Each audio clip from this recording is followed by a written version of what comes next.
Hi, welcome to Tutor Talk. Back for another episode. My name's Dave Johnson. I've introduced myself on this channel before, but today I have Greg Arden with me. Greg, do you want to tell us a little bit about yourself? Yeah, sure. Hi, everyone. My name's Greg Arden. I joined ACTED in January 2022. I teach three different subjects. I teach CM1, CB2, and CP3. So that's what I do now. My own background is I worked in pensions for a lot of years. So I spent 15 years in pension consulting and then a couple of years heading up one of the actuarial teams at the Pension Protection Fund. That sounds like excellent preparation for coming and being an actor. Absolutely. Great to see you anyway, Greg. Thank you for joining me. No problem. So today the topic is what we're going to talk about is revision. Okay, that's the key thing. How you can go about doing your revision, good techniques, things like that, what to expect. And we're going to produce a couple of these videos because it's a bit different as you go through the exams. Some of you may already know this. But when you're doing things for numerical exams, that might be slightly different to what you want to do for some of the later wordy exams. So today we're talking about the early subjects. So specifically, we're thinking about numerical type subjects. Obviously, that's not the whole topics. There's still going to be wordy stuff, higher order stuff that comes into those. But the focus here is on those earlier subjects. Greg, we're going to go into detail later, aren't we? But do you have any general tips for revision, particularly as you approach the exams? Yeah, sure. And I mean, one of the things I'd always say is revision is incredibly personal. I mean, there is no one size fits all solution. You've got to find what works for you. And I'm sure for many of you, you'll have found things that work for you at university and do that kind of thing again. One thing to really bear in mind, though, is especially if this is one of some of the early exams that you're doing, one key difference between university exams and the actuarial exams is you're also working full time.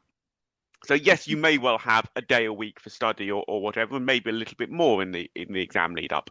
But that is very different to that sort of university situation where you could often spend a whole full 2 weeks. So I would recommend you start revision early to give Mhm. yourself that time. And also, there's a lot about sort of working out what works for you whilst keeping those work commitments, whilst keeping any other commitments you've got, and indeed keeping yourself sane at the same time.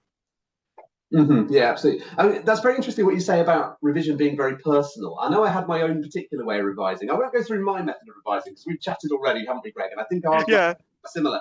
But I do remember when I was at university, for instance, there was someone that I used to study with in the library.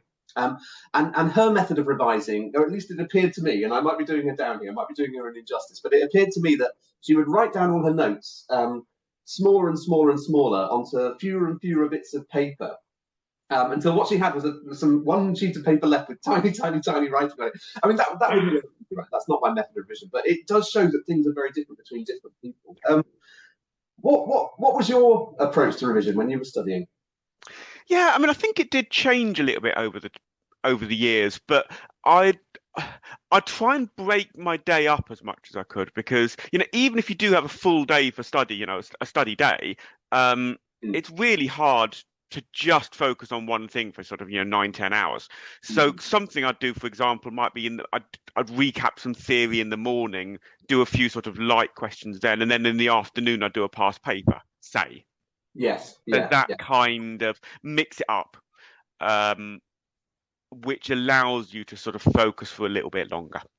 Uh, and I try to focus that a lot on questions. I'll say a little bit about that later, but I think especially in those early exams, it's very helpful to focus as much as you can on real exam questions or real questions rather than going back endlessly over all the theory. But obviously, it does depend. That was me. There's also a bit about making sure you do have time for stuff that is important to you outside of work and study as well. Um, I You can burn yourself out if all you try and do is study, study, study, study, study. By the end of the afternoon, you're just knackered and you're not actually getting anything useful done. And personally, I would often find out I'm a bit of a morning person, so I'd work really hard in the morning, have a decent lunch, do a bit in the afternoon, go off for a swim in the middle of Yeah, the afternoon, yeah, yeah, and then absolutely. come back and do some stuff in the evening. Uh, each to their own. If you're a five-a-side footballer and what you love is having an early evening football match, and yeah, do what works. But That was certainly my method. Five-a-side football that worked very yeah, well. In fact, when I got my qualification result, when I got my SA2 result, the only exam I needed to qualify, the results actually came out in the middle of a game, and well, I think we were almost married at that point. My girlfriend at the time rang me just to tell me that I'd passed, and that was quite nice. That's quite a nice story, like that. Yeah. Well, it was perfect because I think if I'd not been doing that for that hour or so lead up, I'd have driven myself potty. Yeah. And no, it's very interesting what you say. I think my approach was very similar to yours, and a lot of the things we've talked about there are very similar. I think maybe just to this might act as a little bit of a recap, I guess, what we've talked about, maybe as an alternative. But one thing I discovered was that after about 5 o'clock, 6 o'clock in the evening, it was like nothing I did at that point was actually effective. And thankfully, it was very good. As I went through my exams, I realised that. So it meant I would structure my day very specifically so that I would be doing the hardest work in the morning. And then I would have that aim. I would have that 5 p.m. or something like that where I could say, I'm stopping at this point. I'm going to do really good work up to that point, and then I'm going to reward myself and I'm going to stop. And I think that's critical, I think, isn't it? I think the danger is you can get dragged into trying to work every hour of the day. Yeah. But actually, there comes a point when the work is not going to be useful. So I think that reiterates your point that I think it's about understanding yourself and how you work best. For someone else, it might be better to slack off in the morning and work into the evening. I was the other way around, but it's whatever works for you, isn't it? I think that's really, really important. Yeah, no, I'd very much agree on that. Yeah. Yeah, excellent. That we've talked a few different ways there about things that work for people. What about things that might not potentially work for people? What pitfalls do you think there are to revising? Yeah, I think there are a few, and it's interesting what you're mentioning about your past colleague or friend who would just sort of make notes and they'd get smaller and smaller and smaller. I mean, if it does work for people, fine, but I do find sometimes people get sort of fixated on understanding the theory absolutely perfectly and understanding the notes absolutely perfectly and going back over them and back over them and back over them. And I do think you do need to draw a line. And for some of those early subjects, especially, I do think getting on to doing the past questions is such a critical thing because you then start to see how the examiners work, how typical questions actually look, rather than getting stuck into the minutiae of the detail. So that's a pitfall potentially to avoid, along with time, starting too late to do the past questions. There's other stuff around sort of details of technical stuff. I mean, with those early mathematical exams in particular, one pitfall is leaving it too late before you start thinking about how you actually write out your answers in Microsoft Word. Because you do have a choice, whether you do have to write in Word, whether you use the notation that the institute and faculty have on some of their documents, their regulation documents that you can use, or whether you do something slightly different. There are various approaches you can use, but you need to think about it early. It's a knack. And if you don't get into that knack early on, you run a bit of a difficulty, but just taking way too long in the exam. I think that's an interesting one, actually. Just to interject there, sorry, I cut off a tiny bit. But I find it's a very easy thing to kind of ignore, I think, the idea of using Microsoft Word. I know certainly from my perspective, as much as I would love to know what it's like for students to sit in the exam, I say love, from a purely professional perspective, I'd like to know what it feels like to be a student sitting in the exam, but I can't replicate that myself. And one thing that I do remember, of course, is that my exams weren't like that. And I think it's very easy to stick with what you're familiar with and what you know. And I think for me, one of the hardest things to force myself to do would be to do those exams in Word. But it's a hurdle, isn't it? It's a tough thing to do. It's an extra thing to think about when you're doing your exam. But I think it's critical that you get that practice before the exam, because you don't want to be sitting there on exam day suddenly worrying about formatting or something like that, because you haven't practiced and got into your head exactly how that would work. No, I absolutely agree. And there's a few examples of stuff like that as well. I mean, using Excel versus using your calculator is another good example. Obviously in our day you had to use a calculator. Now you can use Excel even in paper A questions. You could, if you wished, use Excel. The last thing you then want to be doing on exam day is thinking, oh, I've done this on my calculator. Wouldn't it have been a million times to do it on Excel? Or you do it on Excel for the first time ever and then think, oh, I'm not sure what I'm allowed to copy and paste or not. So work it all out well in advance as to how you're going to deal with this stuff. And actually speaking about Excel, and this would be the same for R if you're doing sort of CS subjects, don't neglect paper B. That is another pitfall, because often I think it's natural to focus on paper A a little bit earlier on. Mhm. But if you get right to the last minute and you haven't thought about paper B, you do run a difficulty in leaving that to the last minute. Oh, I totally agree. Yeah, that's another thing that I like to mention in my tutorials, Greg. I think paper B is so important not to ignore. Yeah. Not a bolt on, is it? It's a lot of your paper. Mm. And actually, there's such a crossover with paper A that it doesn't make sense to just treat it as like an extra chapter. It isn't, is it? It's something that goes alongside the paper all the way along, isn't it? I think it's very important to make sure you're well prepared in that. Anyway, Yeah, let's just bang on with paper Bs too much. We've got a separate video coming on that in the near future. So you're a CM1 tutor, aren't you, Greg?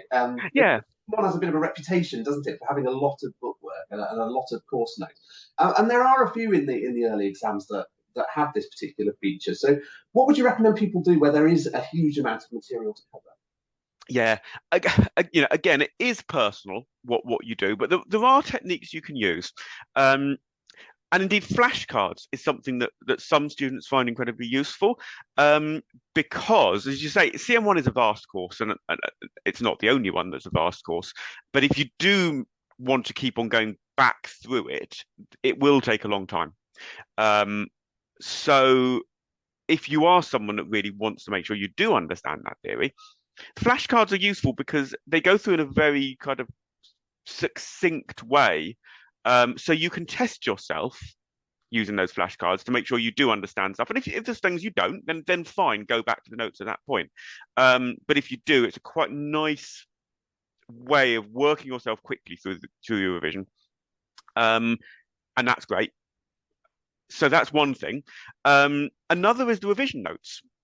Again, I'm not sure necessarily that many people use both. You tend to use one or the other, but the revision notes, they're a set of booklets, and they're a set of booklets on each topic. So what you can do is you can take a topic, I don't know, with profit annuities or something like that, and it gives you all the core reading, just the core reading, so it's nice and condensed for that topic, and then it gives you all the questions, past questions and past solutions for the last 10 years of exams on that topic. So it's a great way of blitzing one subject. Yeah. So that is quite nice in terms of feeling like you've absolutely nailed that subject. Now move on.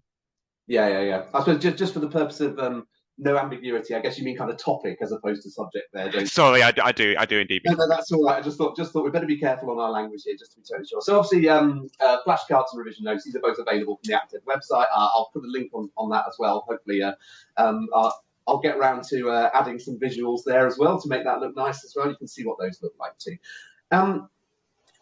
One thing that I think we both agree on, I think, Greg, is the importance of past exam questions in this. I think most tutors would probably concur with this. One of the most important things you can do is get onto past papers, look at as many past papers as you can, and also make sure you don't leave too little time to look at past papers. So we've talked there about a couple of different ways that you could look at past exam questions. We talked about the revision notes. Obviously, there's a crossover there. Do you have any other advice for people having a go at past papers? Yeah. I think there's a few things I'd say. I mean, one, obviously, as I said, the revision notes are great in the sense that you can sort of blitz a subject, but that's different to what the actual exam would be like when you can't blitz a subject. You don't know what's coming up. And actually, one of the challenges sometimes on some questions can be actually working out what it's testing. So it is important to go onto the sort of the real exam papers. Asset is great. Again, yeah, that's something ACTA do with Asset. And one of the really useful things about Asset is it goes through in a little bit more detail for each question. So it doesn't just give you a solution. It says, yeah, this is how you might tackle this question. This is maybe a quick recap of the theory, the main formulas you use, and so on. So that can be really valuable. Rather than doing a past exam, spending 3 hours on it, and then suddenly going straight back and looking at the solutions, I would look at the solutions fresh. It goes back to that concentration piece again. It's just not going to go in. Leave it for the day. Maybe do something else if you have got any more of your study day. And then the next day, when you've got a much fresher head, go back and try and mark it using your solutions. I think you'll get a lot more out of it. That bit of timing as well might help you be a bit more honest with yourself as well, mightn't it? Because you might think, well, I almost got that, and if it's fresh in your head, you're probably thinking, I almost got that. But when you look at it cold, you can think of it more from the point of view of the way an examiner would see it. And that's another good way of testing yourself in terms of exam technique, isn't it, as well? Making sure you're writing clearly, making sure you're capturing those ideas on the page. Yeah, agreed. There's also a point around speeding up, I think, because don't be put off if whether it's using something like Asset or whether it's using stuff from the Institute and Faculty's website, or indeed just finding past questions and doing them. Don't be put off if in those early revision periods you're spending twice as long as you should be on a question. You will find you speed up, but you need to sort of factor in the time to speed up, and you start to get more and more familiarity with the questions, and each time you do it, it just gets a bit faster. But you need to let that happen. Well, fabulous to talk to you, Greg. That was really, really informative. So we've got a few more videos coming out in the near future, so look out for those. But until then, goodbye from me and Greg. Goodbye. All the very best. See you again soon.